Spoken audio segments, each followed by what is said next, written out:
Today on Beardo and Weirdo, we're being joined by my comedian buddy, James Mattern, one of the funniest people on planet Earth, and Wayne Lozinak from Hatebreed joins us to tell us how crazy of an experience it was to be on tour and find out that you have a tumor in your brain.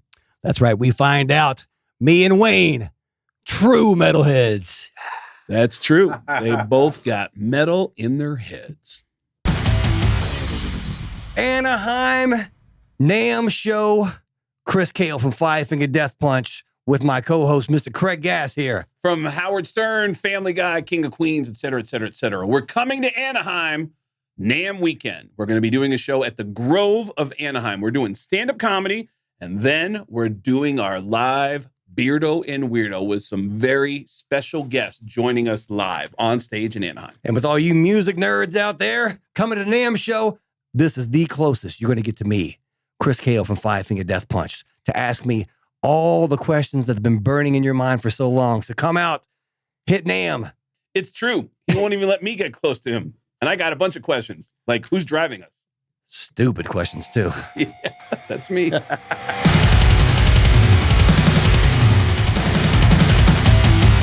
We're joined by a few people today. I got my comedian buddy, James Mattern, joining us, who you might have seen on stages around the world with Chris DiStefano, theaters and arenas all over the world. Fun times, baby, yeah. And we're going to get into his story in a little bit, but first we got to get into Wayne from Hatebreed. Wayne Lozinak. Is that how you pronounce it? There you go. Perfect. Yep. Excellent. Wayne. Don't say Lozniak, because he'll hit you. I won't do that. Chris. I'm getting too old for that stuff. Yeah. Chris. Taking too many head hits. Don't want to risk any more. Yeah, exactly. I get it. Chris Kale is the first one to tell me your story about, did you hear about what happened to Wayne, that you were on tour? And it's the last thing you would expect. You're lucky enough that your band is popular enough that you get to put out albums and tour around the world. And the last thing you expect, there's things going on back at home. Because when you come home for brief moments, you're like, okay, this is what reality is. But reality bit you in the ass on the road when you found out that you had a malignant tumor in your brain? No, benign. A benign tumor. Benign. Okay. A benign tumor. Thankfully. Yeah. So Thank God. what happens? Where are you when the news hits? Wow. So I guess I'll go back. We'll go to the symptoms first. Yes. Okay. We're at Download Festival, and we played early. Like, this is in England, if you don't know. And it's like, we went on like 1 PM, I think. Okay. So we're done, just hanging out. And I only had a couple drinks because it was so early. It was like 4 o'clock in the afternoon. And I started drinking. I'm like, I got to stop. If I keep drinking now, I'll be like wasted, falling down by 10 o'clock. Oh, the good So times like, with Wayne. I remember him well. Yeah. Chris has been there many a time. Oh, yeah. Let's go Brazil, baby. Oh, yeah. Anyway. We'll circle back to that Brazil story in a little bit. But yeah, now I forgot what I was saying. But you start getting symptoms. Festival. Yeah. So way later on, like I'm in the dressing room, and all of a sudden my lip and my chin just start getting numb. Just like for no reason. I'm like standing there like, what the hell? And you don't do coke. And I didn't know. Okay, all right. Not that I like day. that pause. Okay. Oh, Brazil. Yeah, don't show that pause to a judge. I'm inserting my life into Wayne's life. Go ahead. Yeah. Like I said, I only had a couple drinks, so that's because or else I just thought I was drunk. But thankfully, I didn't keep drinking, so by that time I was fine sober. But I'm like, my lip and chin are numb, and then so I say to my drummer Matt, I'm like, oh, my lips numb, and he just looks at me. He's like, what? Drink some water. I'm like, all right. So I drank some water. Matt is clearly a doctor. Yeah, definitely. A naturalist. Yeah. So then it went away. So I was like, all right, that was kind of weird. So then way later, we're going back to the bus, and I'm talking, and like all of a sudden the words weren't coming out right, and I'm like, and they're like, what? And I was like I could hear myself that I didn't say whatever word I was trying to say, and I just kind of shrugged it off. So there was a disconnect between what you were thinking and what was actually coming out of your mouth. You could mentally put the words together, but it wasn't coming through the mouth. Okay. Right. So then I got to the bus, and then I was talking fine. Then I was just I couldn't say something else again. And the same thing, my guitar tech was like, what'd you say? Like, They thought, I don't know what they thought, but then, Stroking and then I out. couldn't say it. Yeah, that's what I thought. Yeah. After, because I was able to say stuff. I was like, I could say, I don't know what's happening right now. And I was trying to say, like, because I was jet lagged and I didn't take a nap that day, because when I was taking naps up until that point, I was like, I'm just going to fight it. I was like super tired. And I was just like, whatever, I'm just going to push through it. But I could not say the word nap. Like, to save my life, I'm thinking it in my head. I was spelling it out in my head, like going N-A-P. And all I could say was, I don't know what's going on. It was so, it was so weird. And then my guitar tech's like, I think you're having a nervous breakdown. Just sit down, whatever, take some, whatever. It was late at night. So they were like, take some melatonin. Yeah, drink more water. More water. That's everyone's answer. Yeah, I was dehydrated. Yeah, my arm just is falling off. I got hit by a car. Drink some water. Yeah. Is that really? Yeah. So you're saying this drummer has had no other jobs besides drumming? So then, where I went to bed and I woke up the next day and I'm like, and thankfully we had a day off the next day. We were going to France, so we had to get on the ferry and all that stuff.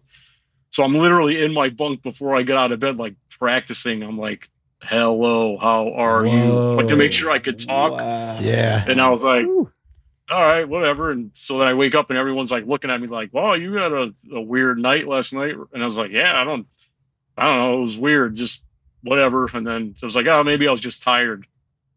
So then I call my girlfriend and it's like, this weird thing happened yesterday. And she's like, you better go to the doctor and whatever. I was like, I think I was just tired, dehydrated. Yeah. I just needed water. That's what we all say on tour. Dehydrated. Yeah. The one woman with then common sense. Nobody's listening Right, to her. exactly. The whole tour bus, 10 people. It's a or bunch of whatever. dudes. And that's what I love about the story too, because his girlfriend jumps into fucking action big time. So we'll get to that too. Yes. So I was like, all right. Cause she's like, thinking I'm having a stroke.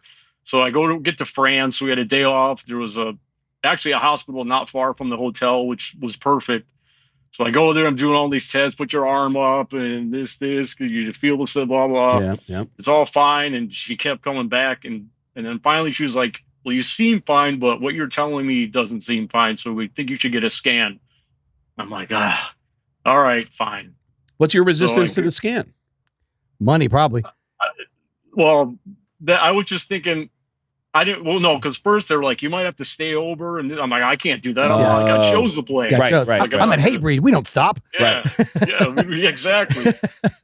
Don't stop for a brain injury. Yeah. Right. So then, Merch. so then I get If you're not selling that shirt by the end of this tour, you're out of your mind. There we go. Yeah, so I get this in there for a while. I get the scan, and then I'm just sitting in the bed, and then the two doctors come in, and they're like, "So you didn't have a stroke, but you have a brain tumor." And I was just like, "Yeah," I'm like, just because I was not expecting that, Right. Whoa. And how were you feeling at this point when she gives you the diagnosis? Oh man, Like, that was like one of the scariest things ever. Like, I was kind of like, I had to call my girlfriend, and I was like, Oh no. they're just looking at me like, you should, you got to stay overnight. We should do an MRI tomorrow to really see what's going on, whatever. And I was just like, so I called, and I couldn't even talk. I had Oh my God. the nurse talk to my girlfriend, and she was on speakerphone, and she was like, I could hear her getting like kind of nervous, but not really. She's like, okay. And then they left the room, and we'll give you your, private time or whatever. So then I talked to her, and she's like, okay, well, I'm getting on a flight right now.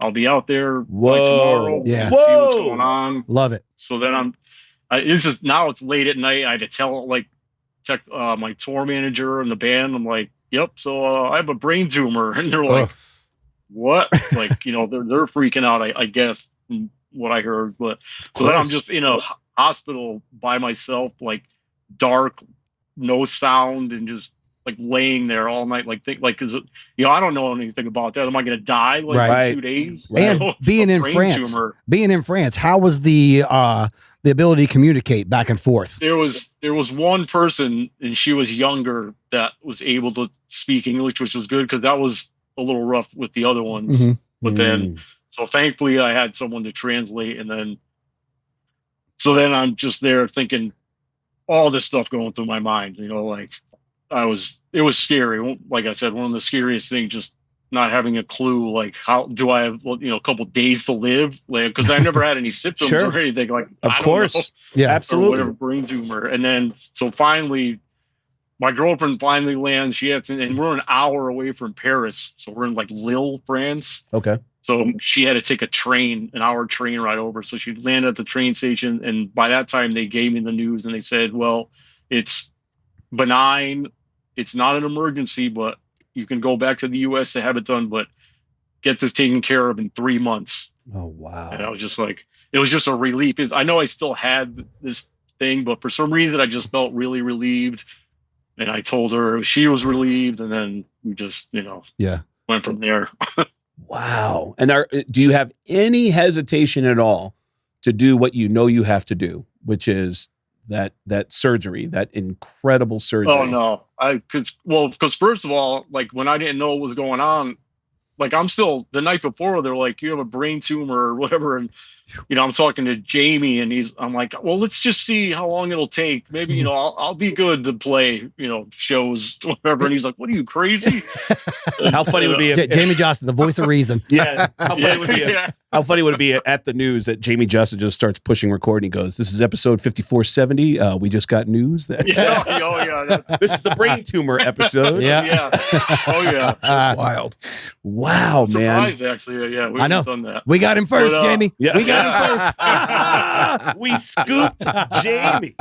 So now, do you stay and play the rest of the shows before you go home? No. So we were in France. The next day when I found out, it was just like, because I didn't know what I should do. Like, should I be like, how bad is it? Should I be banging my head, listening to loud music, all this stuff? Right. So we didn't know. So we had the bass player, the person playing bass, because we had a fill-in bass player. That's a whole nother story. But ooh, fun. Chris knows.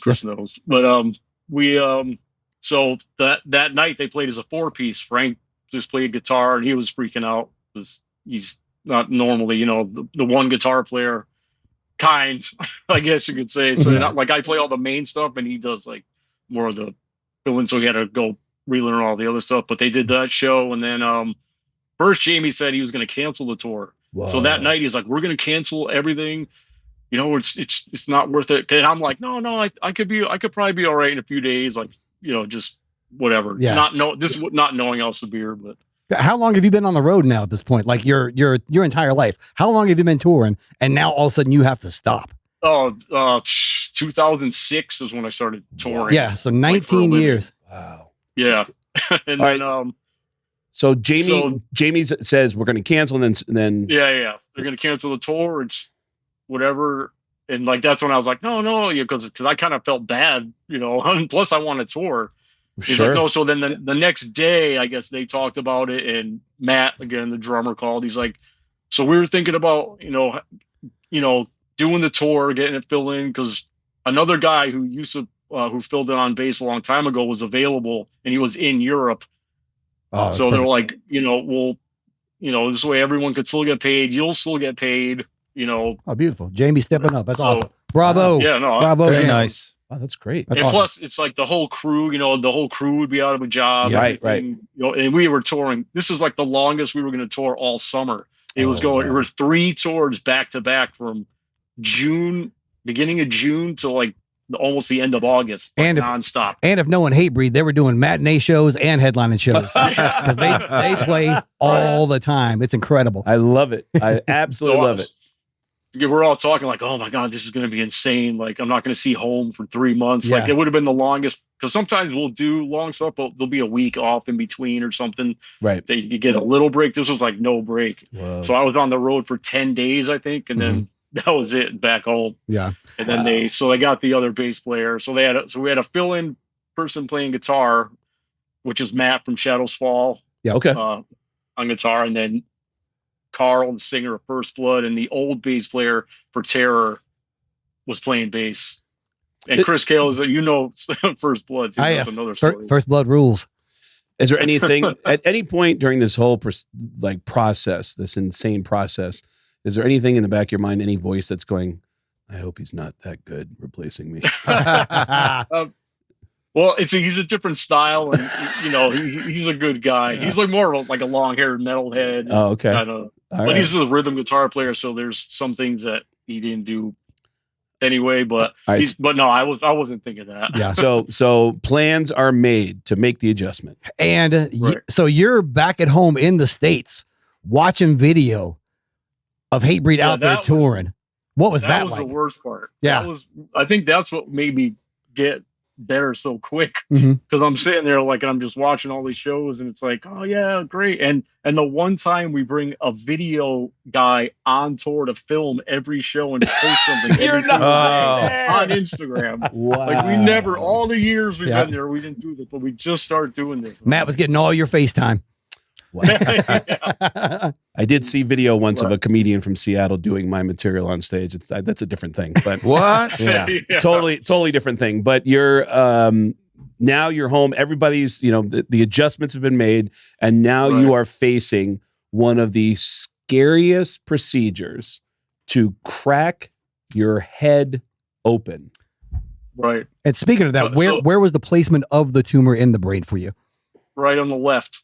Okay. It was just right, and it was. That's another thing. They said it's been there for years, and I had no idea. Oh, And it was starting to push my brain over, like off center. So that's why Whoa. it was in my speech area. Okay. So that's Ooh, why there it we go. affected my speech. How are they? So, yeah. What are they communicating to you in terms of how successful this is going to be? How easy or difficult of a procedure this is going to be?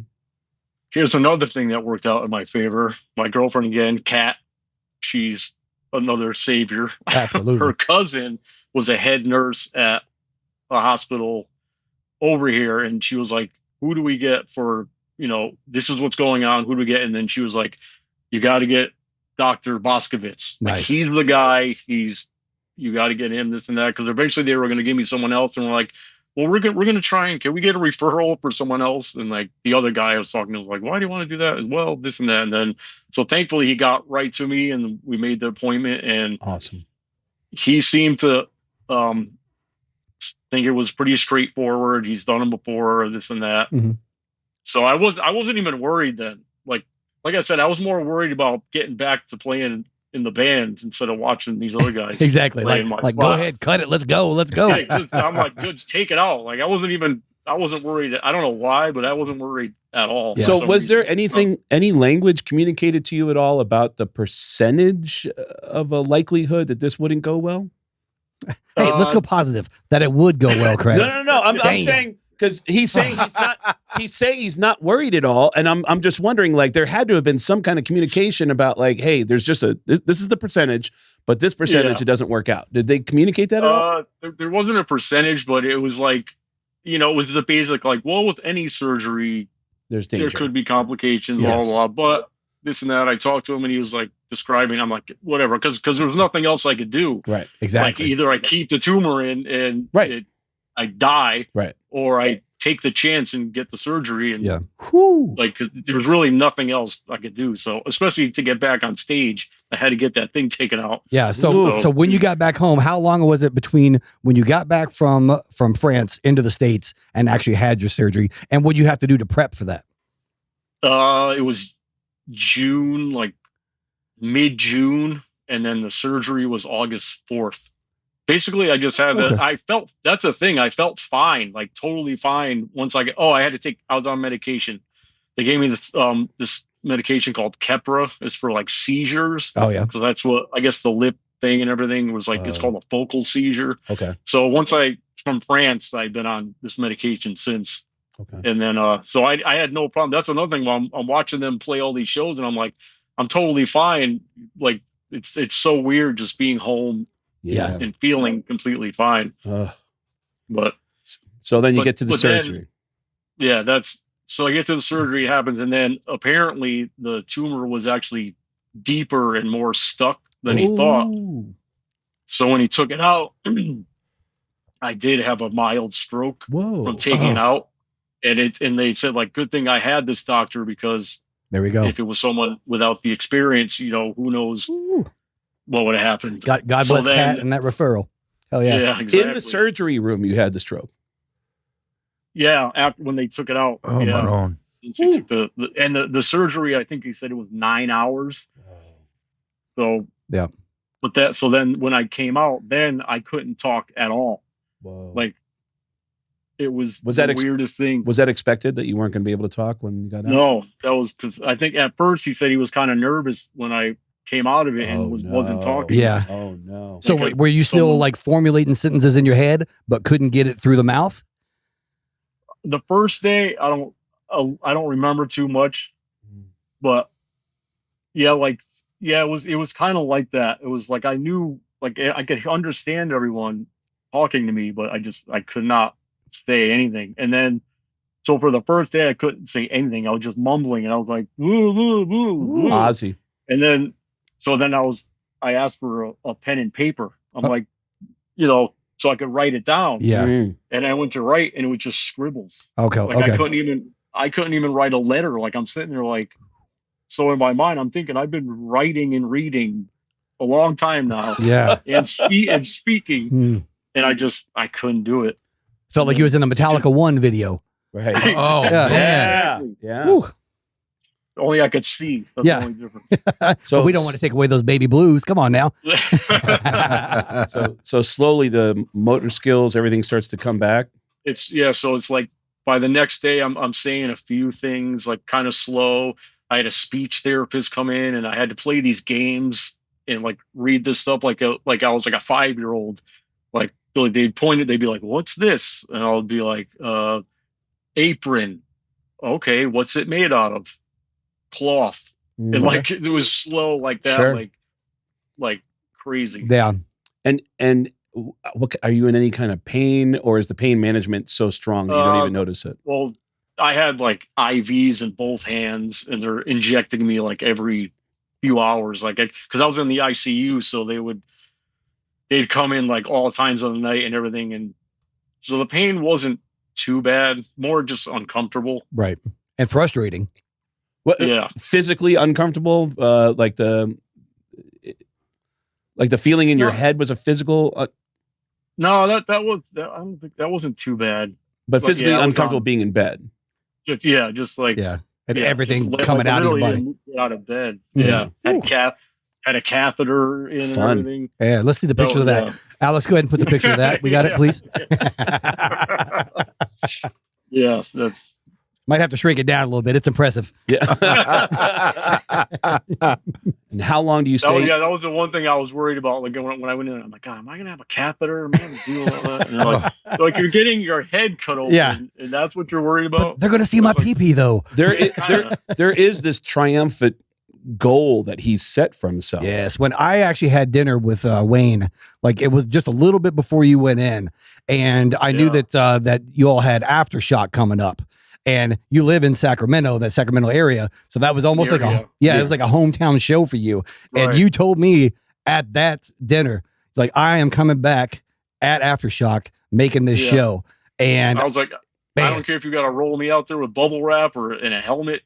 Because Aftershock is just the most massive festival of the year Yeah. now in the United States, up in Sacramento. It seems to be right. every band that plays on all the festivals around the country all land at Aftershock at the very end of the tour. and cycle. if Wayne is anything like me, he had his guest list full already Yeah. for Aftershock. Yeah. He had obligations he had to honor. And plus, because that's another one, since I live kind of in the area now, that's the one I actually go to myself. So I've been going to it. It was the first time we were going to play it. I even told our booking agent, Oh. like, you got to get us on Aftershock. Hell yeah. Like we were at like Milwaukee Metal Fest. I'm like, we're in the bar drinking. I'm like, get us on that show. He's like, all right, I'll got you. And then he got us on the show. And then this happened. I'm like, oh, you got to be kidding me. So I was are like- you, when you try to tell your doctors, hey, so I just want to make sure, am I going to be okay by this date so I can play Aftershock? What are they saying to you? Yeah, they said, they were like, because before, they knew it was, like I said, it was like kind of a straightforward surgery that this doctor has done before. Okay. So he said, you should be better by 6 to 8 weeks. You should be okay as long as you don't overdo it and, just get a lot of rest and this and that. I was like, all right, so then that's within the time frame. That's why I was so positive about it. I'm like, I know my doctor said Yep. I'll be better in 6 to 8 weeks. So that I'm doing that show. And while we're talking about this, 6 to 8 weeks, Alex, I've got a photo in there that Mr. Wayne sent. We're going to see this incredible staple scar that you got. And you came back 6 to 8 weeks. Wow, dude. From that right there. And that's a cleaned up version too. It was in the hospital. It was all bloody. I had a drain hanging out of my head, draining blood. Like, No way.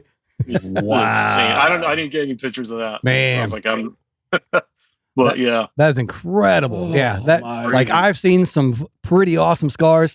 That one's up Oh, there. yeah, dog. Yeah. All right, Wayne, I got to ask. I have a plate on my skull. No way. Too. Hey, you're Yeah. in the same club as me. I got one too. I don't know if you know that or That's not. right. Yeah. Right. I think you were telling All me right, that. so Wayne, we didn't even get into this details. So they actually remove part of your skull to get into, and then they replace it with a metal plate. I think it was still the skull. Like they cut it and maybe like unflapped it and then put it back and then put a plate to like little plates to, So you got, you know. do you have like little screws that you can fill in there? Yeah. Oh, me too. Right there. Oh, my God. Wow. Yep. Here, I'm gonna give you a visual here, Craig. Feel this. Yeah. Hold on. Let me find the screw. Yeah. I think it's right. Well, you just don't hear that enough. Yeah. Let me find the screw, and someone just points right in the middle of their noggin, baby. Yeah. When he was a So- kid, he got hit. So yeah, that's what his head feels like right now. Oh, my God. You can get a better. Yeah. Crazy. Can I tell you, I am the opposite of a sociopath. I am such an empath. Just hearing this, I'm jumping in seats. Same. You know how like they say a sociopath sees a guy get hit by a car, And they they'll feel call 911, but they're like, oh, he got hit. I can't. Oh my God, this is wild. You're a hero. Yeah. Oh, what? Yeah. Agreed. Every part Oh. of this. Living up to the word I mean, hardcore. Yes, for just- sure. you are metal. Yes. Yeah, you are. You Oh, are. yeah. You. True These are metalhead. real metal motherfuckers right yeah. here. Wayne, true metalhead. Maroon. Starting. And healed. I could actually show you. You can't even like. Oh, you look good, can't bro. even see it. No The Papa, you look way. good, baby. Nice. hair, it's like he did it good in my hairline when I got here. Yeah. Whoa. You know, it's like, which I was surprised. Everyone's like, that scar's gonna be cool. Fuck, this and that. yeah. I'm I like, was just thinking, like, as soon as you decide to shave your head, that's going to be hard, son. Yeah, Right. it is. at least he did a good job. It's nice and clean. Yeah. It goes right. Hell with yeah.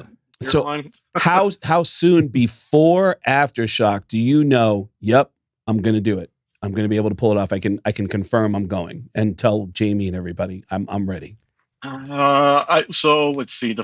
I was in the hospital from Monday to Friday, and I guess I got better quick in the hospital too, because they were going to send me to a rehab facility, like to stay, like to learn how to walk and everything. But somehow I was able to talk with the speech therapist, and by Friday I was having full conversations, and I was walking without the walker in the hospital. So then they were like, if we send you there, they're just going to send you home. So it'll be better just go home, just do this stuff. We'll give you these booklets to practice and, try and eat right and all that stuff.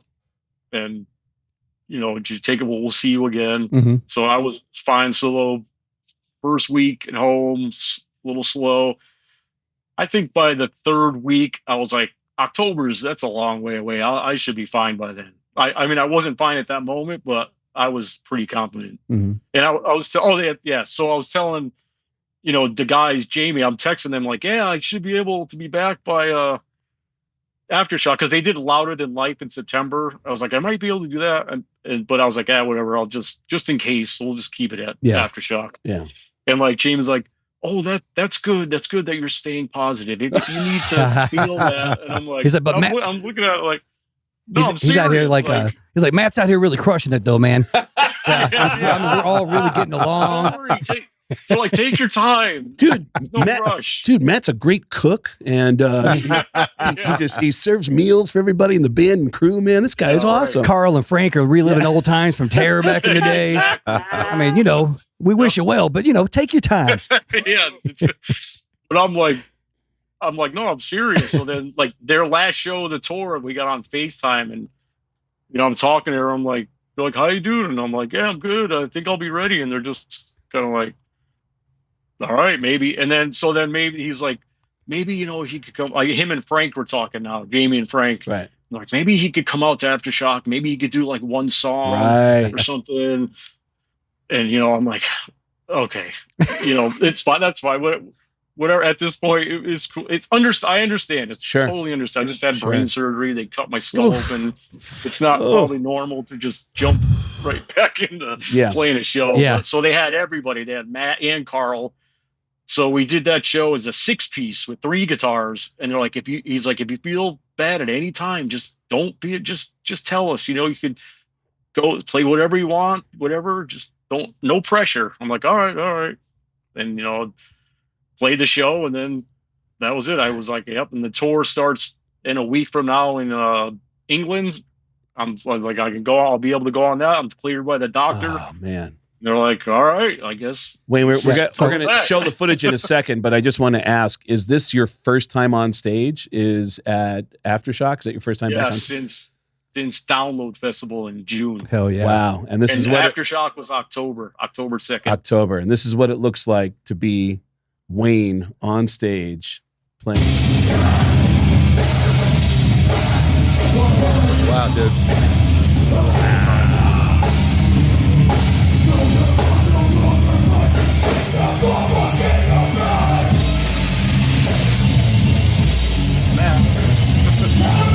I love Hatebreed.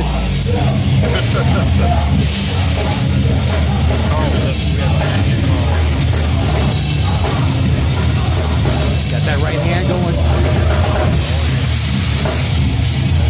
That was another thing I was thinking. Wait, we can't hear. Oh, yeah. Hold on, Wayne. So when I first got home, I grabbed my guitar just to see if I could still play and remember. Ooh. And I was playing the chords, and it was slow, but I still could play. I'm like, okay. So by a little while, once I got up to full speed, I'm like, okay, yeah, I could do this. I had to make sure I could play everything at full speed because I'm not gonna. It's another thing. I'm not gonna like go play the show and embarrass myself if I can't play. Exactly. So that's why another thing I was telling like Frank. Right. I'm like, dude, do you think I'm not going to go up there if I can't play? That would be horrible. Yeah. It's bad enough now with the comments on YouTube and whatever else. People on YouTube are wonderful. How great did that feel coming from getting that first news, the brain tumor? You're not sure. You're like, oh my God, do I have days to live? Right. And then putting yourself with that mindset, I'm going to make it by Aftershock, doing the work, getting it done from rehab with a speech therapist to practicing at home on your own, and then getting on that stage for the triumphant return of Wayne. How did that feel for you?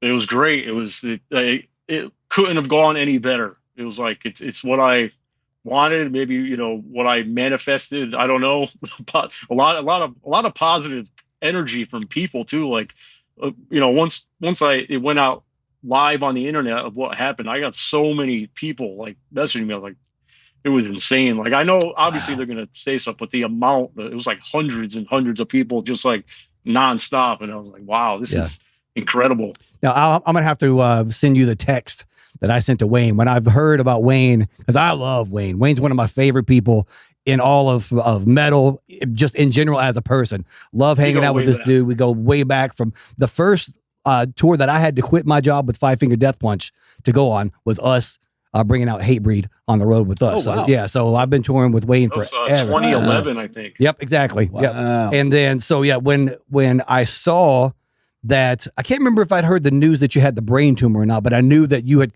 come off tour and that they had somebody. So I sent him a text. And mind you, he's going through all this over there. He knows how serious stuff is. I'm like, hey, man, I just saw the news on Blabbermouth or Loudwire or whatever it was. Just, sending love and making sure that you're okay. He's like, yeah, man, everything's good. Just chill. I'll pull that up and we'll put that in there too. Wow. Wayne, after everything you've been through and then being able to see how you were able to manifest getting to that goal line of getting to that massive festival and then seeing the footage of you on stage, if you are not going to see Wayne and Hatebreed in 2026, you really are a piece of shit. Not supporting what I'm not saying that, but I like the sentiment. What you just heard that this man has been through. You're not going to buy tickets to go see Hatebreed. Look at yourself. And while you're at it, you could buy a T-shirt too when you're at the show. buy Absolutely. a Hatebreed shirt. If you see Hatebreed at any festival, buy their shirt first before you buy anything else. And I do see those Wayne Lozinak guitar straps behind you back there. And the guitars. Wayne Lozinak guitars too. Oh, I got to get one of those. Oh, you sell those on the road? Signature Deem. They're we're still waiting. We're waiting for the imports to come in, but apparently there's some trouble with tariffs or something. I don't know. You mean we got somebody that's out of there? a whole other story. Yeah. So, Wayne, are you selling these guitars at your gigs? Not yet. Okay. It's a newer thing, and like we're saying, we're still working out the thing. But Look at that. See, it's Nice. Wow. Nice. Oh, I love it. And Wayne, 24 frets EMG pickups. Wayne, where do you want people to find you online? Wayne Lozinak on Instagram. That's the only thing I really use. And do you still have the shirts and whatnot with your image and whatnot on there? The shirts were only just a rare one that were made. I haven't actually put those into production or anything like that. Got you. Yep. Dude, thank you so much for joining us and telling us your story, thanks for man. having me. It's absolutely an incredible story, and I'm just blown away by that you were able to go through something like that. And your girlfriend is awesome. Yeah. Holy shit. On a plane the next day? Yeah. Wow. Yeah. I do want to point out that day, that's right. It was that day. Yeah, but it took her the next day to get there. when I had dinner with him and Kat in Sacramento, she made the point. Santa Rosa. Yeah. Oh, whatever. It's all the same. Yeah. I live in Vegas. There's Correct Vegas. information. There's Vegas and the rest of the world. All right. But she was saying that, and I love this about her. I mean, you got such a strong woman in your corner. She was like, hey, you deal with all the emotions. I'm going to maintain and be calm and make sure all these things get all set up. So you didn't have to really worry about any of that stuff because she stepped up, flew all the way to France, got you back, got you the referral, and then was like, hey, you deal with whatever you got to, baby. I got you. And that is amazing. So bravo, Kat. And bravo, Kat. by the way, just to make sure, when you find Wayne online, his last name is Lozinak, correct? There it is. Yes. All right. Correct. Find Wayne online. And Wayne, thanks for joining us on the show, man. We appreciate you. Pleasure, dog. And Thanks Wayne, for having me. my friend, it is wonderful having you here, fully recovered, and welcome me and you. True metalheads, baby. Yep. True metalheads. That's right. Check out the Chris Kale was the helmet kid at school episode early on in our Beardo and Weirdo days. Now we just got to find a drummer and another guitarist who've also had head injuries. Yeah. There we go. Yeah. Side project. Super group. I'm sure there's plenty out there. It's the two of you and two AI robots. Yeah. Hey. And even the AI drummer will be like, just drink some more water. Don't even joke about that. I should make those shirts. Just drink water. Drink some water. Merch, baby. Come on. Merch it up. Some water. Thanks, Wayne. Looking forward to having you on again. Cool, man. Love you, my friend. And Sid See you, Cap, my bud. love Take as well. care, dog. Well, that was heavy. It is Hatebreed. Come on now. Yeah. What's going on? Yeah. James Mattern is in the house. Yeah, What's happening, bro? I mean, that was heavy, right? well, it's a lot of pressure now. How the fuck do you talk? I mean, first of all, the human story of it, and it's I have metal too, but not in the head. Right. So more pressure. I got one of these. More pressure here or more pressure in his head between the skull and the brain there with that brain tumor? Yeah. I mean, I am such, Craig knows this, I am such a hypochondriac. Oh, and I'm hearing, so I've been going with like some sinus shit and all this. I'm now, as he's telling the story, I'm like, well, I feel a little weird here. What? Oh, that's funny. And I have an ex who's a nurse practitioner who I'm friendly with. Okay. And, you think that they're the ones who talk you off the ledge when there's an issue. She's one of those they call chasing the zebra. Do you know this term? No, I haven't heard that. So, so some people just they swear they see stripes on a horse, but it's just a white horse. But they swear, because one time a white horse went by and they had stripes, that they're all zebras. So if I text her, I'm like, hey, look, I got a runny nose, scratchy this, bip, bip, bip. You got kicked. This is just a cold, right? Guy came in 2 months ago with that, died of a heart attack 30 minutes later. Yeah. But it's always some shit like that. It's sometimes so nuts, like so rare. It's like She sounds they get like anal cancer. It's like what? Yeah. Like stop. It's my nose. You should be talking me out of this. Yeah. Yeah. James, I self-diagnosed myself as having colon cancer. When was this? I watched an episode of 60 Minutes That's when I was in my 20s. just how Ed Bradley wanted it. And exactly. And they listed the 3 main symptoms, and I had one of them. And which was that it was really embarrassing. It was narcissism. Sometimes when I went to the bathroom, there would be blood, and I didn't know what it was. I was scared. Hey, man, that's just because you like to party, man. Yeah. And then, I actually sat the girl that I was living with, I sat her down and said, hey, I'm dying of colon cancer. She started crying. I went to this whole thing, and she said, what did the doctor say? I said, I haven't talked to a doctor. She goes, Yes. Well, how do you know? And I said, I was watching 60 Minutes. And she was like, what? And then Did she tell you to drink water? Yeah. Convinced me to see a doctor. And then I had to come home to her and say, I'm sorry. Number one. Number two, guess who has hemorrhoids? Yeah. And how long did you have to take off from tour from that hemorrhoid you had, Craig? Well, it was getting fingered that really traumatized me. That was the that'll worst do part it. about it. But dude, James Mattern is one of the best stand-up comedians. God, dude, this guy is all over New York City. And he is, when he's hosting a show, you know the energy is going to be awesome. There is something, I know you've heard this a lot from people. You're the first person ever to talk to me in general. I just locked myself in a room, baby. When James, I'm Renfield. When James is on stage, he is just a constant ball of energy, and he notices everything going on in the crowd. So when he said that he's constantly in his head, that just made everything make sense. Of course, yeah. I see you picking up on things going on in the audience and going, wait, what is that? What are you doing? What's going on? What's like you're just always zeroing in on anything you notice in the audience. Sometimes I wish I was less present, but it's just no attention span. Yeah. Only child. All the shit. And so it's just hyper vigilant up there. One sour face. It just, I've been talking about it on stage now. Like as a comic, you get 70%. Like, I know not everyone's going to like me, and that's fine. It's better that way. Growing up metal and punk, good. I don't want everyone to like me. Yeah. Right. And you get 70% of the audience laughing. It's a kill. You're doing great. But you see that one sad face. Sure. And it's like, oh, yes, you're reminding me my mom is dead, and I don't know my real dad. It's really what it is. You can't. It's just, that's part of me. I wish I cared they're less. judging you for it. It's I'm out telling you. That's what it feels like. Yep. There's a woman, I got back from Aruba, and those audiences, the shows are fun. Oh man, at the Aruba Ray. And it's nice, but the audience's average age is deceased, and they're it's tight, and I want to work a little more fun. I don't, and so it can be real tough. So when I get back in New York and I work the cellar, I get fired up. Yeah. But I did a spot. She didn't have me host this first show back. It's fine. There's a woman who tried so hard not to have fun. She was like, dude, I swear, she came in with one hoodie. It was freezing. By the end of my set, she had like 5 hoodies on, like a Russian doll. And her seat kept going farther back, and she's in the front row, but to the right. And you know how it is. So you can look at someone and be like, yo, I haven't got you yet, but I'm going to get you. So, and I have that Don Rickles influence. I'm like, I'm going to get you, baby. And you're fun about it. And the audience gets it. Right. She gave me the Dikembe Mutombo finger. Straight up. And then, not today. yes, which drives my aunt, who's like I stay with my aunt and uncle when I'm in town. She hates, he's no longer with us, so she's not angry, but she hated those commercials of Mutombo. Yeah. That's hilarious. So, dude, so she does that. I get a roll, and I'm like, I see her head bobbing. I go, got you. She popped up and goes, no, out loud.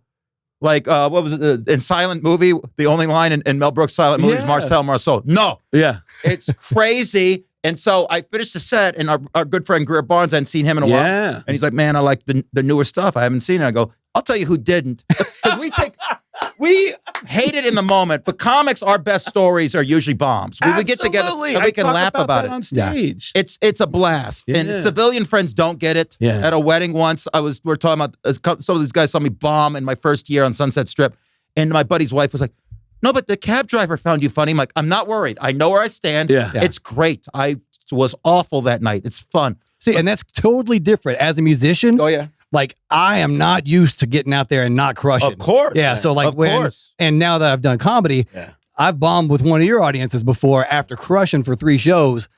And I just remember thinking, that crowd doesn't deserve me. See, you sound like one of us already. Yeah, exactly. I've been schooled by the best. That's it. Dude, I did a. Do you remember they had a Howie Mandel's comedy club for a minute in Atlantic City? Oh my God, where was that at? The Trop? At the Hard Rock. Okay. The Hard Rock that used to be Trump. It was one of the Trump casinos that failed. Okay. But one of many. Yeah, it became. Wait, did that happen? I didn't read that on the feed. I didn't see it in his press conference. Yes.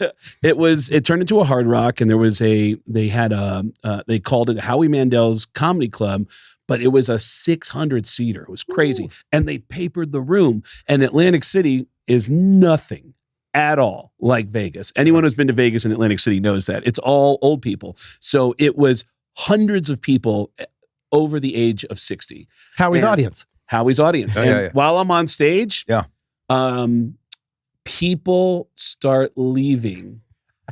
Just as the shows, as I get on stage and start talking, I'm talking about Kiss on stage. I'm talking about Metallica, and people are leaving. I can't see it, but I know they're leaving because I can hear their scooters going, boop. Stop.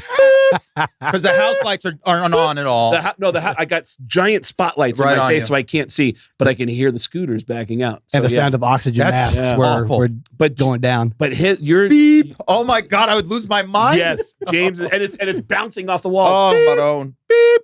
So, but James is absolutely right. When comedians see each other, there's something about talking about bad shows that we just love. We just get a kick out of it. Do you have like one that you think is your all-time, like this is the greatest story ever of a bad audience or a bad moment on stage? So I've told this in the past, other places, whatever. All right, one time I bombed was the great Soul Joel had a booked a gig middle of the Soul week. Joel! He sold that place out. Of course. Yeah. It's great. At half capacity during COVID. Hey, you sell it to sell Baby, out, I was man. there. Baby, you did great. Yeah. Played to these old farmers who don't even have TV, and I'm being told I have to work clean. I finally like, guys, what do you want from me? And they're like, we're old farmers. We don't. I'm like, I don't know. You fired me. Wow. It was so bad. I sat at the bar at like this VW hall. It's pouring rain in upstate. It's terrible. I'm drinking gin that came off someone's foot. It was just terrible. So that's a really bad one. And we had to go back in a storm, and we feel like we're gonna die. But the class, all right, so years ago, another Soul Joel gig, it was at the old Looney Bin in Staten Island. Whoa. It is a benefit for a teacher who's no longer with us, and they're raising money. So it didn't work. It didn't work. Yes. But it was in his name, and they're going to give the scholarship to like a student. Okay. And I'm hosting it, and right before I go on, oh no! So I meet the mom and the sister, and the mom is going to introduce me. It's always a bad thing because people don't know. You take it for granted in show business that people just get, please welcome. And then you don't do the credits after. Right. You don't start with the long. Like, this you might have just be like, you see them here, this, please welcome. Boom. And it was just, so here's the kicker, boys. Oh no. On the stage. Now the old, and I love the Looney Bin and I love Vic. It was like chicken wire, barbed wire. It looked like an old NWA cage match. Oh yeah. And like the Megadeth video. The good old days. Yeah. Oh yes. Yeah. And so they put a huge portrait of the dead teacher on the goddamn stage. So you're up there trying to raise money. No, and you know his benefits are awful. You think in theory people are going there to have fun, but they're just reminded of it. Wow. Cancer and AIDS benefits are horrible. I had a story, like, I won't go into it, but I did an AIDS benefit over the summer, and it's already weird. And once a word like that, people are in a weird mood. So it's usually a slog, but you're doing it for a good cause. Here's the dead man staring at you. Yeah. The audience was you thought the audience, these are his friend, his ex-wife, he had a widow and an ex, so his first ex-wife is in the front, heckling, drunk, texting, I'm pretty sure she was texting like she was gonna fuck someone that night. Yeah. Making it very clear why she's the ex-wife. Yes, but bro, it's crazy.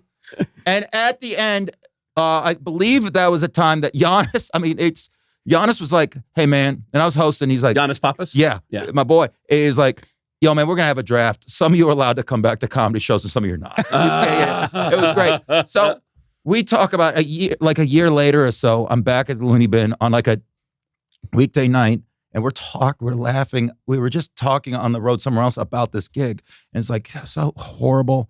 I got booked to do the second one. It was so No fucking awful. They asked me to way. come back again. Who wants to repeat it? Wow. It was unbelievable. Right. Every comedian seems to have a story like that, where there's a charity event where the people organizing it make the mistake of doing some kind of emotional thing and then bringing Yes. a comedian out. I remember doing a radio show in Baltimore. Everyone told me this is an AM radio show, but everybody listens to it because the host is the former chief of police in Baltimore, and everyone. It's a really popular show. It'll help you sell tickets. I'm like, all right. So I book an appearance on the show, and when I get in, there's a story that's developing that week where a Baltimore police officer had been shot and killed. Oh. And so the guy lets me in the studio and he goes, hey, there's just something I need to get to before I bring you on. I go, yeah, no problem. And he goes into a 15-minute speech that builds into him yelling and saying, if you don't take care of your cops, they're not going to take care of you. All right? You need to have our backs so we can have yours. We got a comedian in the studio. Oh my God. Here's funny man Craig Gass. No, worse. We got a comedian in the studio. Do your thing. Oh my God. And oh, Do your thing. well, my name's Craig Gass. Total silence. I'm doing a show this weekend. So crazy, dude. Yeah. Like, I mean, the shit that we go through, it builds character. I mean, it's like you get to a point where even if you're in front of a bad crowd, you're not even nervous about it anymore. You just kind of go, all right. You know what I mean? I smile sometimes. How long does it take to get there? Because like I usually have like a pretty favorable crowd just from the band that I'm in. Sure. Right. Packet full of Death Punch fans. Right. Everybody just Right. wants to hear the stories. But I've really had to deal with too much heckling. That's a great question. Yeah. What is your opinion? It's just like anything else. Just like anyone's body's different. Yes. If I would have got the tumor he had, I might have had different symptoms. You Right. might have. It just everyone is different. It take me. Look, man, I'm at the point where every year I'm lucky enough where I go, I'm way better now than I was a year ago. Yes. And so I look back at me a year ago thinking I was at my apex, and I go, oh, sack of shit I was. And Right. so, in a way, I mean, let's see. In January, end of January is like 25 years for me, right? And it's like, Nice. but it's like sometimes you feel like you just didn't get it till recent, and Right. it's like one of those things, like what you're saying with that panic. That panic is still there, but you know how to handle it. I compare it to two things. It's in wrestling years ago, there was the Tough Enough, and Taz was a trainer. They're training people to be wrestlers. Okay. And he goes, look, man, I'm going to show you things that you're going to be able to use in anything. I'm going to show you how to fall and not hurt yourself. Where if I'm at the supermarket and it's slick and I fall on my back, You know how to. I know how to do it. Right. It's training you to be prepared. And then it's Kill Bill 2, or the 4.5-hour version that I just went and saw. Awesome. Nice. Where you train with Pal May, and it gets you ready just in case you're ever buried alive in a casket, and you can chop that wood Yeah. because you were chopping it forever. You don't realize that later it's going to be in you, and you can handle these bad situations. That being said, I wish I never had to use these skills. I think I get a reputation for being the guy who can handle fucking chaos, where they won't even bounce someone. It's like, look like you're having fun. Look like I'm having fun because I'm decent at this, but I fucking don't want to fucking deal with it. That happened to me at Jimmy Kimmel's when we were doing our show. I don't know if you know the real tall guy that had the Golden Knights jersey on. I come out. Had to get thrown out. Yeah, and he was like, I was like, I actually play bass for Five Finger Death Punch. He goes, fuck yeah, I knew it. Yeah. I go, ooh, this show's going to go good because I got a fan out in the crowd. Yeah. They were getting ready to kick him out right before I said, ooh, I got a fan in the crowd. yeah. This is going to go well. So then they had to re-second guess that's throwing him out of there. When James it's so weird that James just said something that I've been saying for years to comedians who are in their first couple of years of doing it, which is that every year of comedy, I would always look back at the year before and say, wow, I had no idea what I was doing last year, but now I got it. And then a year from now, I would look back at this year and be like, man, I had no idea what I was doing last year, but now I got Healthy. it. Yeah. And there's this, when you first start out in stand-up comedy, everything in your mind from the very beginning is rigid. It's like, okay, I got this great opening line, and then I got then I'll connect it to this, and then I'll connect it to this, and then I got this ending that'll go kaboom. Yeah, and and then for I'll me, say, it's like songwriting. thank you, for good me. night. Right. Same thing. And then if anyone or anything disrupts that while you're on stage, you go, Oh, yeah. well, you got, because it's all connected. Yeah. And time after time after time, you learn how to let go a little bit and just like let that thing happen and find a way to dovetail back into where you were and then continue on.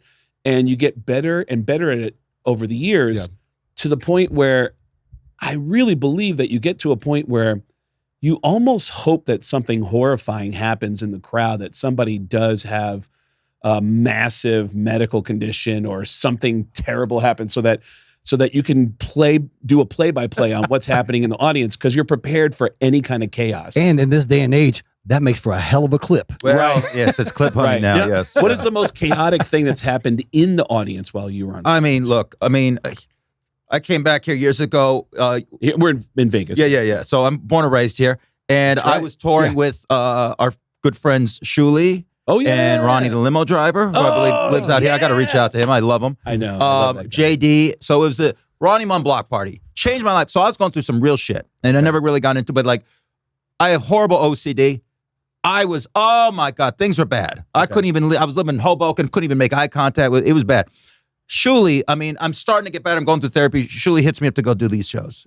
It's like a bastion. I mean, I'm not, like a religious guy, but it's like, that's the universe at least throwing you something. Yeah. That's awesome. These tours are great. Coming back to play the Joint at the old Hard Rock. Oh, yeah. And I've seen so many great shows at the goddamn Joint. Right. And we go there, and my mom and I weren't at the best terms, but I made peace with my stepdad, who was now with another woman, because I really loved him. I invited him, a bunch of family, got a whole row of motherfuckers. I'm back, like 1,000 people. This is great. Oh, yeah.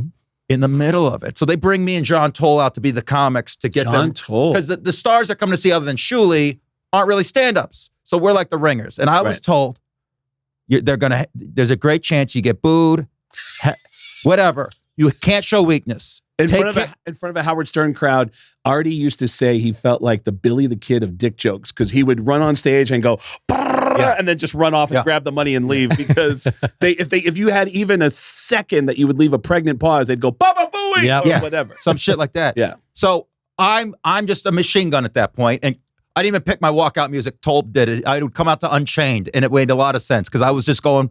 That's what it was. Love it. 10 minutes, hit, just go. Fuck you if you get in the way. So this dude is yelling at me, and something happens. He was initially like pro me, and then he got crazy, and I was like, all right, bro, let me finish the set. He whipped his dick out. Four rows into the right of my family. I hadn't seen my stepdad in ever. He's like, that motherfucker whipping out his dick. I almost punched him. It was crazy. Wow. I'm back. What a homecoming. The set was still fine. What a homecoming. But a homecoming. I'm playing a big venue. I mean, at one point, I didn't think anything good was going to happen to me. Couldn't even leave the apartment. And now, like, yeah. And then home dude is whipping his wee-wee out. Wow. It's crazy. Yeah. What a great answer to what is the weirdest thing that's ever happened in a crowd. A guy pulled his dick out in the middle of my show. Full frontal nudity. James, don't you have a story about the best concert you've ever seen? Who was it? All right. So saw this dude twice in one night. So I grew up metal and then more punk, grunge, what alternative and all that. And a lot of my boys are that and like classic rock at the point, early 90s and shit. Okay. We had one buddy, my boy Franny. You might have met him.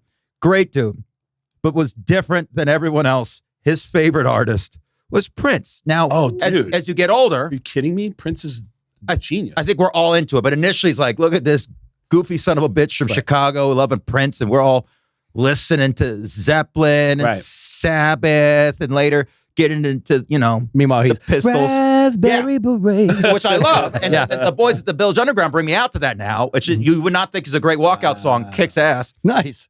So I end up getting to Prince, and I just love music. I mean, you get older, what's your favorite music? Music, good music. Of course. That's what we like. So he's like, I'm broker than Dick Dog. It's like my last year at UNLV, just broke as shit. He's like, you need to come see Prince. I'm going to buy you a ticket. So he buys me a ticket. Was this here in town? Oh, yeah. At the Rio? So it was the Aladdin. Okay. So this is at the Aladdin. Oh, that's a small venue. Yeah, it's great. And the Aladdin's that was one of the best. I don't even know if they still do shows there now. They do. At the Planet House. Yeah. That play, it was always that in the Huntridge with the 1-2. And then the Joint was really good. Yeah. House of Blues pretty good. So we go to see him on a Saturday, to get the night off. Wow. We're going with his another buddy of mine and his dad. And just drinking 40s with this guy's dad in the bathroom. Nice. We go to the show. We're lit. Great dad. He's great. We have these girls I know who I was working with at this restaurant job. We were hanging with them before. We're going to meet up with them after. We see Prince. It's amazing. It's just great. My one issue is he's doing like medleys. A lot of people do that. I want the whole goddamn, but it was all the hits basically. But at this point, I'm starting to get my Prince palette better and a little more obscure. Not like my boy Franny. Right. So we get done. We're walking. We're trying to figure out what we're going to do after. We go to the center bar. One of the girls there, who I used to work with her at this restaurant, now is working as a cocktail waitress at the Len. Okay. So she knows everywhere. We're going to go get hooked up at the center bar. Okay. We see this incredibly dapper black dude walking, hat, suit. I mean, straight out of like a cool 70s blaxploitation. Huge bottle of champagne. My boy Franny goes, that's goddamn Larry Graham. So if you don't know Larry Graham, Sly and the Family Stone, he invented slap bass. When you hear like, thank you for letting me be myself, boom, bam, he's the first guy to do that. Whoa. He's credited to that. I'm sure other people fought for that. So we stop him. We're with these girls who are just liquored up, cat suits. Nice. He's being accosted by a bunch of white kids who are like, Larry Graham! And he's like amazed that we love it. So we tell him that on the way there, I'm talking, so I'm really into like Funkadelic at that point. And I tell Franny's like, I love funk. And I'm like, Dan, you got to listen to Funkadelic. I've never heard it. Larry Graham's amazed that we all know him.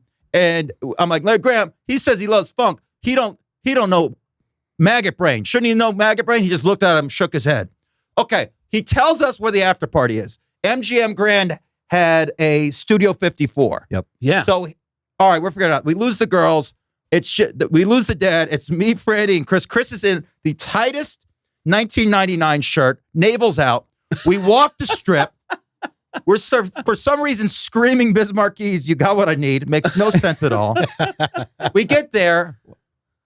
We somehow get in. We bribe our way in with $40 three guys. Makes no sense. I almost feel like Larry Graham dropped it on these kooky white boys might be coming. Just get them the fuck in. Whatever they hand you. So we get in there. We're happy. Chris takes a piss. Me and Franny are running to the bar. I'm broke now. I gave my last 20. We're running to the bar. We're like high-fiving. We're not paying any attention in front of us. Me and Franny run into a very large black man. I'm sorry to hit you, producer. You're good dude. That's all right. He's a small white guy. Right into this chest. We look up. It's Magic fucking Johnson. No way. So Magic Johnson's there. And I grew up a Celtic fan out here because I hated goddamn Laker fans, but I love Magic Johnson. Yeah. I respect that team. And we're like, oh my God, it's so nuts. We're bumping in. We're trying to be cool. There's these really badass black dudes who kind of gangster rappy. And we're like, man, how great is this? Like, yeah, man, this is great. Man, we bumped into Magic Johnson. And now, I hate to say this, there was still a stigma with Magic because of his condition. Yes. And with street dudes, there is a thing. And so these guys were not impressed. I lied maybe 5 times in my life. I don't lie. My grandpa who raised me, you go to hell for lying. So I just never did. We wanted to impress these guys and feel the moment. So we're like, yeah, and LT, motherfucking LT. They were Lawrence Taylor. We of course. I didn't see Lawrence Taylor, but we just needed to get credibility and keep the vibe going. Need some street cred. What, you made up that LT was there? Yeah, because Magic Johnson bombed. Yeah. They were judging us for being happy to bump into Magic because the poor bastard had a fucking HIV. We don't care about no Magic Johnson. Yeah, what an LT though. Yes. Yeah, who's smoking rock at that point and wild, and I love him. So, and AIDS free. AIDS free, but we know allegedly that we know of. So the lights start going down, dude. They come out, and we just hear, and Larry's on bass, and we just hear. On bass, doom, doom, doom, doo, doo, doo. They do just a minute of a few bars of fucking Maggot Brain. They open with, they don't do the full thing. It's a long instrumental, but Larry on bass is doing the guitar part that opens, doo, doo, doo. He's doing that scale that opens Maggot Brain. I'm like, and so that whole show is covers, obscure shit, and it was better than the hits. Jamming. Because, Prince came back out? Well, Prince was out, yeah, but that second show, so the after party was a show. And Prince, these after shows, you hear a lot about it, is when he really cuts loose, because that's where his real guitar playing. Right. Not that he's not crushing solos when you saw him at the early show, but now he's just jamming. Now it's, did a 15-minute version of Oye Como Va to end the goddamn show. Insane. Wow. It just jamming. Sheila E's up there, busting her ass. Sheila E's there? It's unbelievable. And I can go to the grave knowing that my dumb ass and my boy influenced, even though it's just a minute, Yeah. Prince's set list at the after show. The white kid Yeah. in the blackest of rooms Yeah. started the show with a. We influenced it. I love it. Is that I crazy? saw Prince twice. Once at the House of Blues in Hollywood, where he was doing deep tracks. He only Yeah. played like 1 or 2 hits, and then I saw him at Mohegan Sun Arena, and that was one of the greatest shows I've ever seen in my life. And I had seats that were like 2/3 of the way back in the arena, and I couldn't stop my body from moving. It's amazing, right? Everybody was just like, Hold on. What's this? you again? know, it was just What- badass. What's that dance you're doing again? Go ahead, It's, baby. it's too hot, man. It's too hot. I can't show It's you getting that. hot in I her. can't show you these moves, man. It was just, and I've been single too long. You can't be moving like that. Don't give him ideas. Yeah. James, where do people find you online? The James Mattern on Instagram. The James Mattern. Yes, on I was. Instagram. Yeah, I forget what I was before. And the great Dante Neer was like, "Motherfucker, just put a the. What's the matter with each kid? I can't find your shit. Just put the James Mattern."